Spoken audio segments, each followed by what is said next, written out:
मीरपुर नाम के शहर में तेजस अपनी पत्नी नीरू के साथ रहता था। पति पत्नी दोनों ही नौकरी करते थे। एक दिन तेजस गांव अपनी माँ के पास फोन करता है। हेलो, प्रणाम माँ। जीते रहो माँ, तुम दादी बनने वाली हो। अरे माँ, ठीक है बेटा, मैं कल ही आती हूँ। जब माँ जी शहर पहुंची तो बेटी बहू ने बहुत अच्छे से स्वागत किया। लीजिए माँ जी, चाय। अरे गर्मा गर्म पकोड़े ले आओ माँ के लिए। नीरू रसोई में गई और 2 मिनट में ही पकोड़े ले आई। जी ये लीजिए। बहू जादू से बनाए हैं क्या? अभी तो रसोई में गई थी। यम्मी।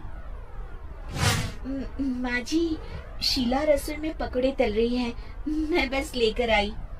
हे भगवान, मेरा धर्म भ्रष्ट कर दिया तूने। अब तो गंगा जल से शुद्धिकरण करना होगा। दूसरे दिन, माँ जी मैंने नाश्ता बना दिया है, ऑफिस जा रही हूँ। पर अभी तो घर का सारा काम पड़ा है। शीला आती ही होगी, झाड़ू पोछा बर्तन कपड़े वो सब कर लेगी। हमारे जमाने में घर का सारा काम हम ही करते थे। जी माँ जी, आप बहुत होशियार हैं, मैं घर ऑफिस दोनों नहीं संभाल पाती। तो जरूरत क्या है घर से बाहर जाकर चाकरी करने की? वैसे भी घर का काम खुद करने से घर में बरकत आती है, समझी? पर माँ जी। पर वर कुछ नहीं, इस महीने की पगार मिले फिर ऑफिस बंद है। हाँ। रात को नीरू तेजस से कहती है, सुनिए जी, माँ जी बोल रही थी कि मैं नौकरी छोड़ दूं। वैसे ठीक ही तो है, अभी तुम्हें आराम की जरूरत है। फिर भी आराम कहाँ, शीला को छुड़ाने के लिए बोल रही थी। तो अब 24 घंटे में इतना काम तो कर ही सकती हो। पर जॉब पसंद है मुझे, घर पर मन नहीं लगेगा। अगले दिन जब दोनों ऑफिस के लिए निकल रहे थे, मेरी तो कोई कीमत ही नहीं है इस घर में।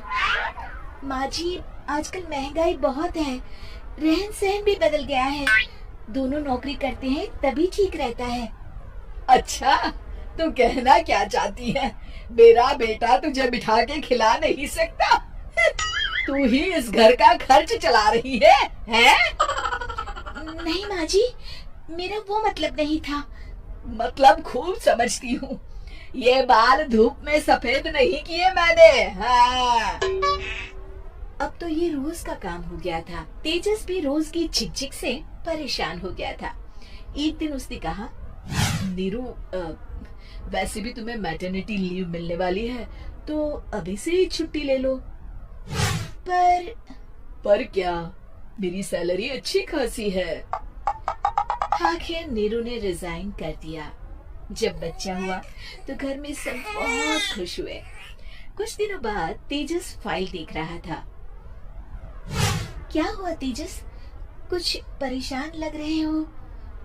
हाँ, वो हमारी जितनी सेविंग्स थी वो तो हॉस्पिटल में और छठी के फंक्शन में खत्म हो गई है नीरू। और अभी वैसे मंदी चल रही है तो मैं बोल रही थी कल मुन्ना को हेपेटाइटिस का टीका लगवाना है। नीरू, क्या पोस्टपोन नहीं कर सकते? नहीं जी, बिल्कुल नहीं।